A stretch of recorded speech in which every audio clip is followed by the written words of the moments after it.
శోకార్తులు ధన్యులు, వారు ఓదార్పబడుదురు. మన కష్టాలను దుఃఖాలను సంతోషముగా మార్చే శక్తి మనకు లేకపోవచ్చు, కానీ దేవునికి ఆ శక్తి ఉన్నది. కాబట్టి దేవుని మీద ఆధారపడే వారందరూ, దేవుని మీద విశ్వాసం ఉంచే వారందరూ ఆ సంతోషమును అనుభవించగలుగుతారు.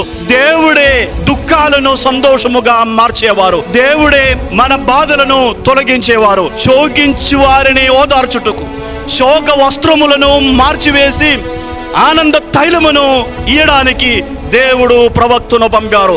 మానవుల కష్టాల్లో, సమస్యల్లో, బాధల్లో, వారి దుఃఖపూరితమైన చరిత్రల్లో దేవుడు తన హస్తముతో అద్భుతాలు చేస్తున్నారు. తన ప్రవక్తల ద్వారా, దైవజనుల ద్వారా దేవుడు మానవుల మధ్య ఘన కార్యాలు చేస్తున్నారు. వారి శోక వస్త్రాలను తీసివేసి ఆనంద తైలముతో వారిని అభిషేకించబోతున్నారు.